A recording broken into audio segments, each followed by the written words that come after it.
નમસ્કાર વિદ્યાર્થી મિત્રો, કેમ છો? બધા મજામાં છો ને? તો ઘણા સમય પછી આજે આપણે પાછું સ્માર્ટ પ્રોજેક્ટર ઉપર સમજીશું દાખલાઓને અને પ્રકરણને. લાસ્ટ ટાઈમ આપણે પ્રકરણ 11 રચનાનું પૂરું કર્યું, તો આજે આપણે પ્રકરણ 6 ત્રિકોણને સમજીશું. ધોરણ 10 વિષય ગણિત છે. પ્રકરણ 6 ત્રિકોણ, એનો પહેલો ટોપિક આપણે જોઈશું. પહેલા દિવસે થોડીક 9મા ધોરણની પ્રાથમિક બાબતોને સમજી લઈએ અને તેના આધારે આ પ્રકરણ ઉપર આપણે ધીમે ધીમે જઈશું. પહેલો દિવસ હજી આપણો થોડોક થિયરીની સમજનો રહેશે. તો પહેલો મુદ્દો છે ત્રિકોણની એકરૂપતા.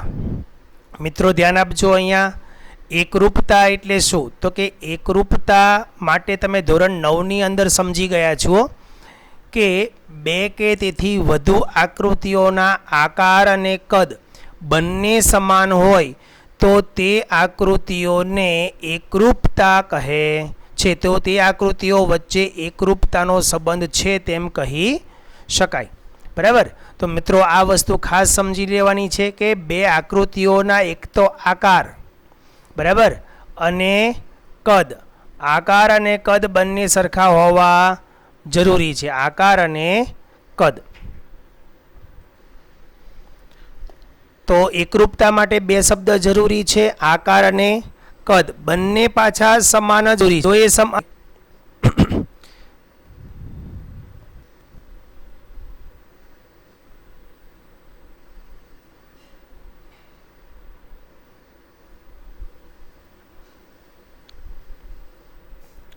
બંને સમાન જરૂરી છે. ઓકે, ત્યારબાદ ત્રિકોણની એકરૂપતા. આજે એકરૂપતા છે એમાં જ આપણે ત્રિકોણની એકરૂપતા જોવાની છે, કારણ કે આપણું પ્રકરણ ત્રિકોણને લગતું છે. જો કે એકરૂપ આકૃતિઓ ઘણી બધી હોય. બે સમાન ત્રિજ્યાના વર્તુળ, પછી બે સમાન લંબાઈના ચોરસ, બે સમાન લંબાઈના સમબાજુ ત્રિકોણ તેમજ સમદ્વિબાજુ ત્રિકોણ. આ બધી વસ્તુ એકરૂપતા દર્શાવે છે. પરંતુ એની અંદરથી આપણે ફક્ત ત્રિકોણની જ એકરૂપતાને સમજવાની છે. પ્રકરણ ત્રિકોણને લગતું છે એટલે. બરાબર? તો બે ત્રિકોણના શિરોબિંદુઓ વચ્ચેની એક સંગતતા. મિત્રો એક આ વસ્તુ સમજવા જેવી છે. એક સંગતતા શું છે? તો એક સંગતતા માટે હું તમને અહીંયા સમજાવું. દાખલા તરીકે તમારી પાસે બે ત્રિકોણ, એક ત્રિકોણ છે ABC અને બીજો ત્રિકોણ છે તમારો PQR. આ બંને ત્રિકોણના શિરોબિંદુઓ વચ્ચે કઈ એક સંગતતા હોય? તો કે એ કઈ રીતે ગોઠવી શકાય એ હું તમને સમજાવું. જેમ કે બિંદુ A હોય ને, તો બિંદુ A સાથે બીજા ત્રિકોણનું કયું બિંદુ લાગી શકે? તો કે P લાગી શકે. એ જ રીતે B સાથે બીજા ત્રિકોણનું Q લાગી શકે, એટલે કે મતલબ પેરેલલ થઈ શકે. પેરેલલ નહીં પણ અનુરૂપ કહી શકાય. તો જો તમે ત્રિકોણ ABC આ રીતે દોર્યો હોય તો બાજુનો ત્રિકોણ તમે PQR પણ એને અનુરૂપ દોરી શકો. બરાબર? ત્યાર પછી તમે એની સાથે, એટલે કે એ જો તમારો અહીંયા ઉપર છે તો તમે ઉપર બીજું કયું નામ રાખી શકો? તો કે એની જગ્યાએ તમે અહીંયા Q પણ રાખી શકો. તો B સાથે કોણ આવી જશે? તો B સાથે પછી P આવી શકે અથવા R આવી શકે. એમ C સાથે કોણ આવશે? તો કે R. આ બધી સંગતતાઓ છે. બરાબર? આ એક સંગતતા, આ બીજી સંગતતા. હવે એ જ રીતે એ સાથે બીજું કોણ આવી શકે? તો કે એ સાથે R પણ આવી શકે. એટલે કે તમે એ ઉપર છે, આ ત્રિકોણમાં એ ઉપર છે, તો આ ત્રિકોણમાં તમે Pને ઉપર રાખી શકો, Qને ઉપર રાખી શકો અને Rને ઉપર રાખી શકો અને બાકીના બે બિંદુઓને તમે અહીંયા મૂકી શકશો. તો Bની સાથે તમે શું રાખી શકો? હવે Bની સાથે તમે P રાખી શકશો અને Cની સાથે તમે Q રાખી શકો. એટલે કે R, P અને Q આમ લખી શકો. જો ABC, આ ABC હોય તો એને અહીંયા Q રાખતા હો તો Q P R લખી શકો અથવા Q R P પણ લખી શકો. તો બીજી આ ત્રણ સંગતતા થઈ. હવે નીચે બીજી ત્રણ સંગતતા બતાવું. જો A, B અને C. ચાલો હવે A માટે P ફિક્સ કરી દો તો B અને C ના સ્થાન ફરી જાય. મતલબ કે અહીંયા R અને Q હું લખી શકું. આ P ફિક્સ છે. અહીંયા ક્યુ અને આર છે, એની જગ્યાએ હું આર અને ક્યુ લખું તો પછી નામ બદલાઈ ગયું કે નહીં? જો એબીસી સાથે પીક્યુઆર બને છે, અહીંયા એબીસી સાથે પીઆરક્યુ બને છે. એ જ રીતે અહીંયા પણ એબીસી લખું હું તો આ એ સાથે કોણ આવી શકે? ક્યુ. બી સાથે કોણ આવી શકે? તો કે આર. પી અને આરના સ્થાન બદલી નાખો, અહીંયા આવશે પી. એબીસીને બદલવાનો નથી ક્યારેય, ચેન્જીસ તમારે જમણી બાજુના શિરોબિંદુમાં જ કરવાના છે. તો અહીંયા તમારો આમાં આર છે ને, તો અહીંયા પણ તમે આર લખો. હવે પી અને ક્યુના સ્થાન બદલી નાખો તો કે અહીંયા ક્યુ આવી જશે, અહીંયા પી આવી શકશે. તો કેટલી સંગતતા થઈ? અહીંયા 3 થઈ, 1 2 3. એ રીતે 3 અહીંયા થઈ, 1 2 અને 3. એટલે કુલ 6 સંગતતાઓ મળે. આ 6 સંગતતામાંથી કોઈ એક જ સંગતતાને આધારે આપણે ત્રિકોણની એકરૂપતા લખી શકીએ. એના વિશે તમે જેમ દાખલા ગણવાનો વારો આવશે ને ત્યારે તમને વધારે સમજણ પડતી જશે. અત્યારે ખાલી આ સંગતતા વિશે મેં તમને સમજાવ્યું કે આ એક સંગતતા કેટલી મળે, તો કે એક સંગતતા કેટલી મળશે? આ રીતે 6 મળશે, બરાબર. એક સંગતતા કેટલી મળે? 6 મળે. તેમાંથી કોઈ એક રીતે એક ત્રિકોણના ખૂણાઓ સાથે, એટલે કે આ ત્રિકોણના ખૂણા એ સાથે ખૂણો પી, ખૂણા બી ને અનુરૂપ ખૂણો ક્યુ, એટલે કે ઉપરના ખૂણા સાથે ઉપરનો ખૂણો, ડાબી બાજુના ખૂણા સાથે ડાબી બાજુનો ખૂણો અને જમણી બાજુના ખૂણા સાથે જમણી બાજુનો ખૂણો, એમ. એટલે કે ત્રિકોણના ખૂણાઓ સાથે, એક ત્રિકોણના ખૂણાઓ સાથે બીજા ત્રિકોણના અનુરૂપ ખૂણાઓ કેવા હોય? સમાન હોય.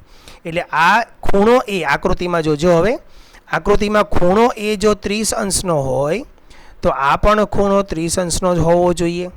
અને જો આ આકૃતિને આડી અવળી ફેરવેલી હોય તો તમારે તેને ઉલટાવવાની, પલટાવવાની અને ખસેડવાની, આવી કોઈ પણ પ્રક્રિયાઓ તમે કરીને તે ખૂણાઓને આ ત્રિકોણને તમે આ ત્રિકોણને સમરૂપ બનાવવાના પ્રયત્ન કરી શકો, એકરૂપ બનાવવાના પ્રયત્ન કરી શકો. તો અનુરૂપ ખૂણાઓ સમાન હોય. અને બીજો સંબંધ છે બાજુઓનો.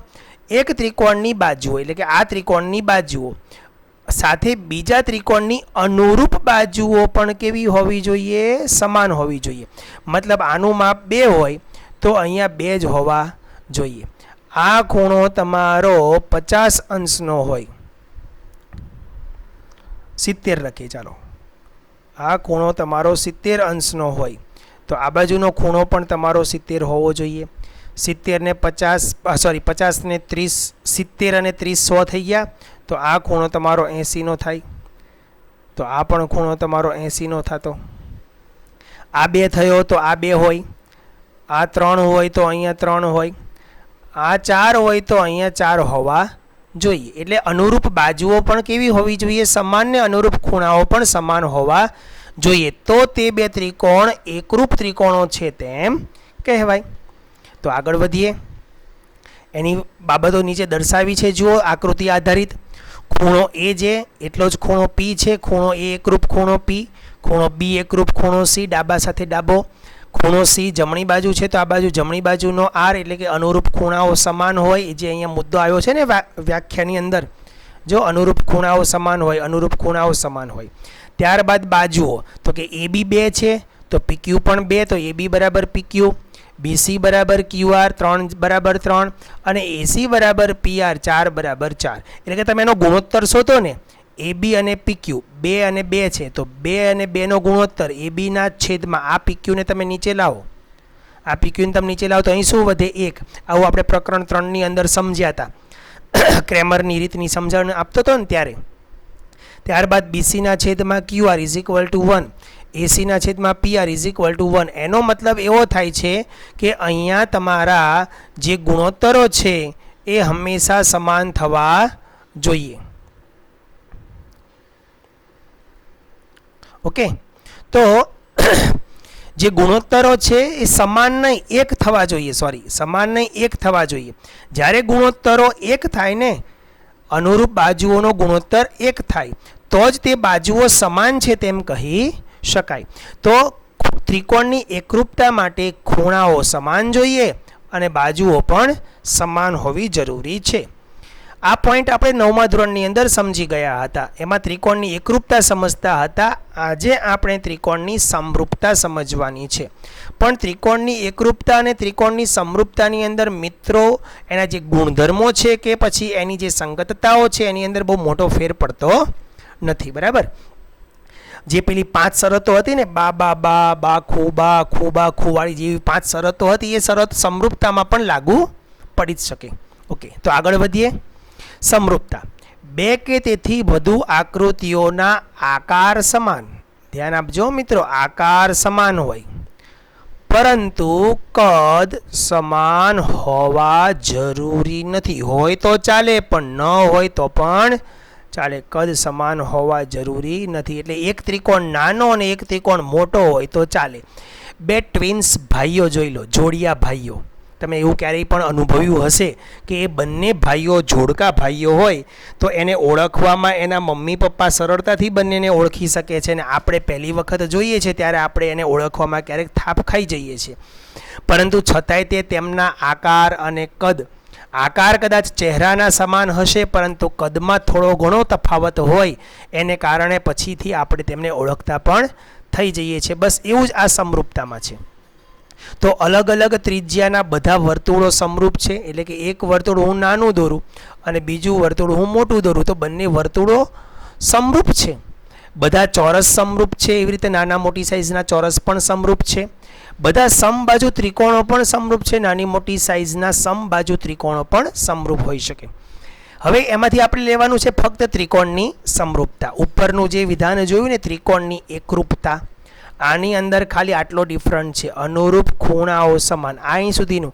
અહીંયા લખેલું છે બાજુઓ સમાન. અહીંયા હવે જ્યારે નીચે જઈશું ને ત્યારે બાજુઓ સમાન નહીં આવે, બાજુઓ સમપ્રમાણમાં આવશે. આ સમાનની જગ્યાએ ફક્ત સમપ્રમાણ શબ્દ આવશે. જો શબ્દો એના એ જ છે, બેઠા મેં પણ કોપી પેસ્ટ કરેલા છે, તમે પણ મગજની અંદર કોપી પેસ્ટ કરી શકો.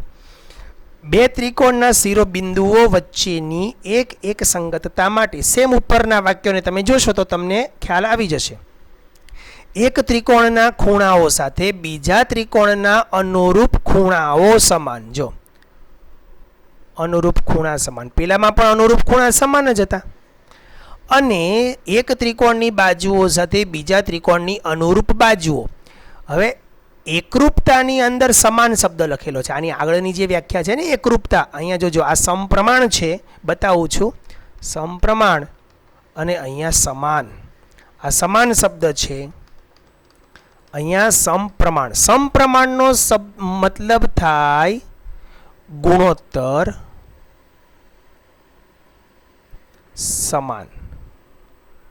ધ્યાન આપજો મિત્રો, ગુણોત્તર સમાન એટલે સમપ્રમાણ, પણ સમાન એટલે ગુણોત્તર એક. જો સમાન એટલે ગુણોત્તર એક થાય, પેલામાં ગુણોત્તર સમાન થાય. મતલબ કે આ AB આ 2 છે અને આ PQ આ 4 છે. તો AB અને PQ નો ગુણોત્તર, AB અને PQ નો ગુણોત્તર 2/4 એટલે કે 1/2 થશે.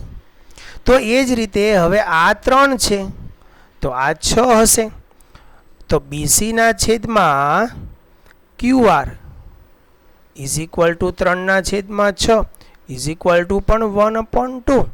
તો આ વસ્તુ હવે અહીંયા જઈએ આગળ. તો આ પણ 3 હોય તો આ પણ, અથવા આ 2 હોય, ચાલો 2 જ રાખો ને, એમાં શું વાંધો છે, સમદ્વિ બાજુ પણ બનાવો. તો આ પાછો 4 તો AC/PR is equal to 2/4 is equal to 1/2. એટલે જો અહીંયા ગુણોત્તર સમાન થાય છે, એક નથી થતો. ગુણોત્તર સમાન મતલબ 1 નહીં, 1 અને સમાનમાં ડિફરન્ટ છે. આ યાદ રાખજો મગજની અંદર. બરાબર. તો અહીંયા નાની મોટી આકૃતિ બનશે. ઉપરનું વિધાન જેમ લખેલું છે એમ સેમ જ છે, અનુરૂપ ખૂણાઓ સમાન છે, પણ અહીંયા ગુણોત્તર સમાન થાય. જ્યારે અહીંયા ગુણોત્તર બધાનો એક થાય, અહીંયા ગુણોત્તર સમાન થાય. બસ આ વસ્તુ છે. બાજુઓ સમપ્રમાણમાં છે એટલે કે ગુણોત્તર સમાન હોય છે. બરાબર. થોડાક મુદ્દા બીજા જોઈ લઈએ. ક્યારેક વિકલ્પોમાં ખાલી જગ્યામાં પૂછાય છે. આ પ્રકરણ મિત્રો ખાસ કરીને 5 ગુણના પ્રમેય માટેનું જ છે. તેમ છતાં પણ વિકલ્પો અને ખાલી જગ્યાઓમાં કે ટૂંકા એક ગુણના દાખલાની અંદર બે પ્રશ્નો એવા પૂછાઈ જતા હોય છે જેને કારણે આપણે આ પ્રકરણની ગણતરીવાળા દાખલા ઉપર વધારે ફોકસ કરીશું. થિયરી પૂરી થયા પછી આપણે ગણતરીઓ કેવી રીતે કરવી ખાસ એ જોઈશું પહેલાં, અને ત્યાર પછી રૂબરૂ જ્યારે વર્ગખંડો ચાલુ થશે સરકારના આદેશ મુજબ ત્યારે આપણે આની રાઇડર અને પ્રમેય એટલે કે સાબિતીના દાખલા અને પ્રમેયોને સમજીશું. બરાબર, ત્યાં સુધી આપણે ફક્ત ગણતરીના દાખલાને સમજીશું. તો આ ગુણોત્તર સમાન થઈ ગયો. થોડાક મુદ્દાને જોઈ લઈએ. બે ત્રિકોણના શિરોબિંદુઓ વચ્ચે જુદી જુદી 6 સંગતતા મળે, જે મેં તમને સમજાવી. અહીંયા આવી આ 6 સંગતતાઓ મળે. આ 6 સંગતતામાંથી કોઈ એક જ સંગતતા સમરૂપતા બતાવે. આ 6 સંગતતામાંથી ગમે તે એક રીતે જ બે ત્રિકોણો સમરૂપ થાય. બરાબર, બે ત્રિકોણો સમરૂપ થવા માટે એક જ સંગતતા જરૂરી છે. આ ખાસ ધ્યાન આપજો. એક જ સંગતતા આપે. કોઈ એકના એક ત્રિકોણની બે સંગતતા આપેલી હોય તો તે સમદ્વિબાજુ ત્રિકોણ બનશે. એ પણ મુદ્દો તમને અહીંયા સમજાવી દઉં. જેમ કે જો એબીસી સાથે બીએસી એટલે આ જ ત્રિકોણની સાથે એ જ ત્રિકોણની સંગતતા સમરૂપતા આપી. જો આવી રીતની કોઈ પણ શરત હોય તો તે ત્રિકોણ સમદ્વિબાજુ થાય. તો તે કેવો હોય? સમદ્વિબાજુ ત્રિકોણ હોય.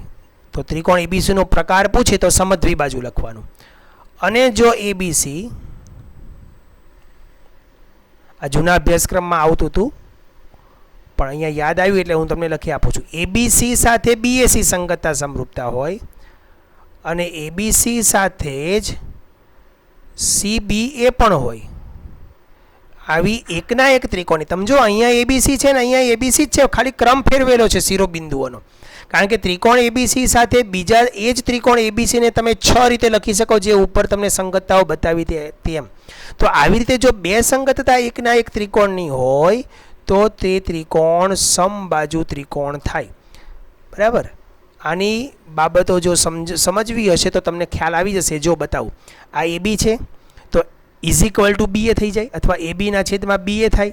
એ રીતે બીસીના છેદમાં એસી થાય અને એસીના છેદમાં બીએ થાય. તમે એનો ક્રોસ ગુણાકાર કે ગુણોત્તર આની પ્રમાણમાં ગોઠવશો ને એટલે તમે ક્રોસ ગુણાકાર કરશો એટલે ખ્યાલ આવી જશે કે બે બાજુઓ સમાન થાય ને બે બાજુ સમાન થાય તો એ સમદ્વિબાજુ જ બને. અને આમાં એબી બરાબર બીએ બને છે. એ જ રીતે અહીંયા બીએ બરાબર સીબી બને છે. તો એબી બીસી ને સીએ ત્રણે ત્રણ સરખા છે. જો પહેલું બીજું, આ એબી આ બીએ, તો અહીંયા બીએ જ છે ને, આ એક પ્રકારનો બીએ છે. તો બીએ સાથે કોણ છે? સીબી. તો મતલબ એબી બરાબર બીએ, અથવા ચાલો બીસી લો, એ અને સી, તો બી અને સી, અને અહીંયા આવશે બીસી. એટલે મતલબ 1 2 ને 3, ત્રણે ત્રણ બાજુનો ગુણોત્તર સમાન છે. 3 બાજુનો ગુણોત્તર સમાન છે મતલબ એ સમબાજુ ત્રિકોણ છે. સમબાજુ ત્રિકોણના ગુણધર્મો, સમરૂપ ત્રિકોણના ગુણધર્મો, સોરી, આ ગુણધર્મો પણ ક્યારેક ક્યારેક વિકલ્પોની અંદર આવતા હોય છે. જૂના અભ્યાસક્રમમાં હતા એટલે અત્યારે તમને ખાલી એક આપેલા છે, કારણ કે ક્યારેક ક્યારેક બોર્ડની અંદર જૂના અભ્યાસક્રમ આધારિત પ્રશ્નો પણ આવતા હોય છે એટલે. ઓકે, તો ત્રિકોણ એબીસી આ સમરૂપની નિશાની છે, યાદ રાખજો મિત્રો, આ સમરૂપની નિશાની છે. અને પછી તમે બે લીટી કરીને ઉપર પાછો ટપાલીનો ટ જેવું કરો ને, આ એકરૂપની નિશાની છે. આ એકરૂપ છે અને આ સમરૂપ છે. સમરૂપ એનો મતલબ થાય એના જેવો, એવો જ નહીં, અને એકરૂપનો મતલબ થાય એવો જ. ઓકે, તો આ ધ્યાન રાખજો ખાસ. ત્રિકોણ એબીસી સમરૂપ ત્રિકોણ એબીસી, તો સ્વવાચકતા થાય. એબીસી ને એબીસી રીતે જ વાંચી શકાય. સ્વવાચકતા સિમ્પલ છે. એબીસી એ એબીસી છે એટલે સ્વ એટલે પોતાને વાંચે છે. આ વચ્ચે અરીસો છે એમ સમજો તો એબીસીની સામે એબીસી જ દેખાય. સ્વવાચકતા. એબીસી સમરૂપ પીક્યુઆર, જો એબીસી પીક્યુઆર ને સમરૂપ હોય તો પીક્યુઆર એબીસી ને પણ સમરૂપ હોય કે નહીં? તો પીક્યુઆર એ એબીસી ને પણ સમરૂપ થાય. એ સંમિતતા. સંમિતતા એટલે એકબીજા સાથે સહમત થવું. એબીસી એમ કે છે પીક્યુઆર ને કે તું મારા જેવો છે, તો સ્વાભાવિક છે પીક્યુઆર ને કહેવું જ પડે કે એબીસી ને તું મારા જેવો છે. બરાબર, એટલે બંને એકબીજાની વાતમાં સહમત છે એટલે સંમિતતા. હવે બીજું જોઈએ, ત્રિકોણ એબીસી સમરૂપ ત્રિકોણ પીક્યુઆર. એબીસી પીક્યુઆર જેવો છે અને પીક્યુઆર XYZ જેવો છે, તો એબીસી પણ XYZ જેવો થાય કે ન થાય? બરાબર. એમ સમજો આ એક રાજા છે, બતાવું તમને. આ રાજા છે, એબીસી રાજા છે, એનો પુત્ર પીક્યુઆર, એ શું થાય? રાજા જ થાય. હવે એ રાજા જ્યારે મોટો થશે પછી એ રાજાનો પુત્ર પણ કોણ થશે? આ XYZ, એ પણ રાજા થશે. મતલબ આ કોણ હતો? રાજા. આ શું થયો? રાજા. આનો પુત્ર આ પણ શું થયો? રાજા. રાજા રાજા રાજાની શું કહેવાય? પરંપરિતતા. કારણ કે રાજાશાહી તો પરંપરાથી જ મળે ને, બરાબર.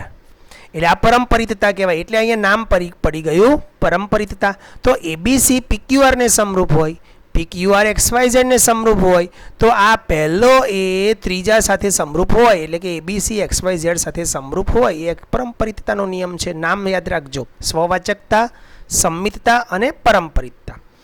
પછી જો બે એકરૂપ ત્રિકોણો હંમેશા સમરૂપ જ હોય, એ વસ્તુ આપણે સમજી ગયા છીએ. એકરૂપ હોવું મતલબ ખૂણાએ સમાન, બાજુઓય સમાન. બાજુઓ સમાન એટલે એનો ગુણોત્તર 1, મતલબ તો સમાન જ ને. એટલે એકરૂપ છે તે સમરૂપ છે, પણ સમરૂપ છે તે એકરૂપ હોઈ શકે એવું કહી શકાય નહીં. ત્રિકોણની એકરૂપતા માટેની શરતો ઉપર જે હતી તે, એમાં શું હતું યાદ કરો? તો કે ખૂણાઓ સમાન હતા અને બાજુઓ પણ સમાન હતી, એટલે કે એનો ગુણોત્તર 1 થતો હતો. જ્યારે ત્રિકોણની સમરૂપતા, આ બે શરત, આ અત્યાર સુધી આપણે જે ભણી ગયા ને એનું આ 4 લીટી સારાંશ છે. ત્રિકોણની સમરૂપતામાં શું છે? ખૂણાઓ સમાન છે પણ બાજુઓ સમપ્રમાણમાં છે, એટલે કે બાજુઓનો ગુણોત્તર સમાન છે. અહીંયા ગુણોત્તર 1 છે, અહીંયા ગુણોત્તર સમાન છે. આપણે જે અત્યાર સુધી ભણ્યા, આ 21 મિનિટ સુધીનું લેક્ચર સાંભળ્યું, એની આ અડધી મિનિટમાં કામ પૂરું થાય. 4 મુદ્દાને યાદ રાખવાના, કારણ કે આખું પ્રકરણ આ 4 મુદ્દા ઉપર આધારિત છે. ઓકે. દાખલા માટે યાદ રાખવાના કેટલાક ગુણોત્તરો છે જે તમારી માટે બહુ અગત્યના છે, એને આપણે સમજી લઈએ. પહેલાં તો આપણી પાસે રકમમાં આવું લખેલું હશે કે ત્રિકોણ એબીસી અને ત્રિકોણ પીક્યુઆર વચ્ચેની સંગતતા. આ કોઈ એક સંગતતા આપેલી હોય. આવી કેટલી સંગતતા હોય મિત્રો? સરસ, 6 સંગતતા હોય. 6 માંથી એક સંગતતા આવું જે તીર કરેલું હોય ને, અથવા તીર ન કરેલું હોય તો આવો એરો કરેલો હશે, ટપારીનો ટ આડો, બરાબર, એ પણ ચાલે. તો આ જે તીર કરેલું હોય કે આમ ટપારીનો ટ કરેલો હોય, એ સંગતતાનો ક્રમ મહત્વનો છે. આપણે આ અહીંયા ભલે XYZ પછી અહીંયા QPR લખેલું હોય, એની સાથે નિસ્બત નથી, આપણે આની સાથે નિસ્બત છે. તો એનો મતલબ એવો છે કે પહેલા ખૂણા સાથે પહેલો ખૂણો, એટલે કે ખૂણા A સાથે ખૂણો P, બીજા સાથે બીજો, B સાથે Q, ત્રીજા સાથે ત્રીજો એટલે કે C સાથે R. ખૂણાના માપ શોધવા માટે તમે આમાંથી કોઈ પણનો ઉપયોગ કરી શકો. એટલે કે તમને એક ત્રિકોણનો ખૂણો A 80 આપેલો હોય ને ખૂણા P વિશે પૂછે તો 80 જ લખવાનું. B 70 આપ્યો હોય તો Q 70 જ થાય. તમને A અને B આપેલું હોય અને R નું પૂછે તો પહેલાં A અને B બે ખૂણા આપેલા હોય અને R નું પૂછે છે. મિત્રો સમજજો, A અને B આપે છે અને પૂછે છે R નું. તો શું કરશો? A અને B એટલે કે ત્રિકોણ ABC માંથી 3 ખૂણાના માપના સરવાળો 180 ઉપરથી પહેલાં C શોધી લેવાનો. C શોધશો, જેટલો C થશે એટલો R થશે. એટલે ખૂણા શોધવા માટે તમારે આ 3 ખૂણા, અનુરૂપ ખૂણાઓ સમાન હોય તે, અને ત્રણેય ખૂણાના માપનો સરવાળો 180 અંશ થાય. આ વસ્તુ બેનો ઉપયોગ કરવાનો તમારે આવશે. બાજુઓ શોધવા માટે, બાજુઓના માપ શોધવા માટે આ 3 જે ગુણોત્તર છે ને, એ બાજુઓના માપ શોધવા માટે છે.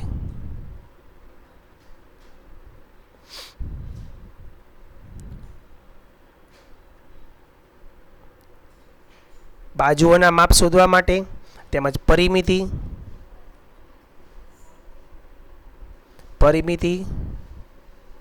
ક્ષેત્રફળ કે બાજુઓના માપ શોધવા માટે આ 3 માંથી કોઈ ગુણોત્તર. જો ખાલી બાજુઓ સાથેનો સંબંધ આપેલો હોય ને તો તમારે આ લેવાનું, જે આપણે ઉપર હમણાં વ્યાખ્યાની અંદર સમજી ગયા. જો અહીંયા AB એટલે પહેલું બીજું, ABના છેદમાં PQ એટલે પહેલું બીજું, BCના છેદમાં QR, BCના છેદમાં QR, બીજું ત્રીજું એસીના છેદમાં PR, પહેલું ત્રીજું. મિત્રો ધ્યાન આપજો, ગુણોત્તર લખતી વખતે બહુ કાળજી રાખજો. તમે પહેલા ત્રિકોણના અંગોને ઉપર લખો છો તો દર વખતે ઉપર જ લખવાના, બીજા ત્રિકોણને નીચે જ લખવાના. તમે બીજા ત્રિકોણને ઉપર લખો છો તો દરેક ગુણોત્તરમાં બીજો ઉપર આવવો જોઈએ ને પહેલો ત્રિકોણ નીચે આવવો જોઈએ. આ ટોટલ કેટલા ગુણોત્તર છે? 3. 3માંથી કોઈ પણ બેનો ઉપયોગ દાખલામાં કરવાનો આવશે. કાં તો આ બેનો ઉપયોગ કરવાનો આવશે, કાં તો બીજા અને ત્રીજાનો ઉપયોગ કરવાનો આવશે, કાં તો પહેલા અને ત્રીજાનો ઉપયોગ કરવાનો આવશે, અથવા ઉલટ પ્રમાણ. જો મેં લખ્યું છે ઉલટ પ્રમાણ એટલે જે છેદ છે તે અંશમાં લખવાનો, અંશ છે તે છેદમાં, એટલે કે બીજો ત્રિકોણના અંગો ઉપર અને પહેલા ત્રિકોણના અંગો નીચે. ઓકે, એ જ રીતે બીજો મુદ્દો છે, એમાં નંબર 3 છે ત્રિકોણ ABCની પરિમિતિ ને ત્રિકોણ PQRની પરિમિતિ. ખાલી અહીંયા આગળ લખી દેવાનું છે, અહીંયા આગળ જો બાકીના આ 3 ગુણોત્તરની બાજુમાં છે, EBના છેદમાં PQ, BCના છેદમાં QR, ACના છેદમાં, અથવા તેનું ઉલટ પ્રમાણ પણ તમે કરી શકો. જેવી જરૂરિયાત હોય એ પ્રમાણે સૂત્ર લખવાનું. આપણે જો બીજા ત્રિકોણની કોઈ બાજુઓ શોધવાની હોય ને તો બીજા ત્રિકોણના અંગોને ઉપર રાખવાના, પહેલા ત્રિકોણના અંગોને નીચે રાખવાના. પહેલા ત્રિકોણના કોઈ અંગ શોધવાના હોય તો પહેલા ત્રિકોણની બાજુઓને અંશમાં રાખવાની, બીજા ત્રિકોણની બાજુઓને છેદમાં લેવાની છે. સિમ્પલ યાદ રાખવાનું છે. ત્રિકોણ ABCનું ક્ષેત્રફળ અને ત્રિકોણ PQRના ક્ષેત્રફળનો ગુણોત્તર. હવે અહીંયા એક વસ્તુ ધ્યાન રાખવાની છે, ગુણોત્તર એના એ જ છે જુઓ, પણ દરેકને વર્ગ લાગ્યા છે. તમે આખાનો વર્ગ કરો તો પણ ચાલે, પણ મેં અલગ અલગ સેપરેટ વર્ગ કર્યા છે, કારણ કે સેપરેટ બાજુ શોધવી હોય ને તો આ સરળતા રહે એટલા માટે. ઓકે, તો યાદ રાખજો, ખાલી ક્ષેત્રફળ હોય ત્યારે બાજુઓના વર્ગોનો ગુણોત્તર લેવાનો છે. ક્ષેત્રફળના ગુણોત્તરમાં અથવા ક્ષેત્રફળ શોધવા માટે ગુણોત્તરમાં બાજુઓના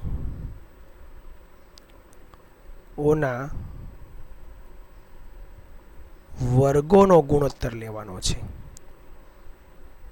વર્ગોનો ગુણોત્તર લેવો. બરાબર. તો મિત્રો આજનું પીરિયડ અહીં સુધી રાખીએ. આવતીકાલે પાછું બીજું આપણે સમજીશું. થિયરી જ હજી થોડીક આગળ જવાની છે અને પછી જ એના આધારે થોડાક એક કામ કરીશું. પહેલાં આ જે પહેલો પોઈન્ટ ભણી ગયા છીએ ને આપણે, બાજુઓનો ગુણોત્તર, પરિમિતિના ક્ષેત્રફળને લગતા થોડાક દાખલા આપણે એક્સ્ટ્રા લઈ લઈશું, જેથી તમને સૂત્રોની ઉપયોગિતાનો ખ્યાલ આવી જાય અને પછી આગળના પોઈન્ટ ઉપર આપણે જઈશું. ઓકે, જય હિન્દ, જય ભારત.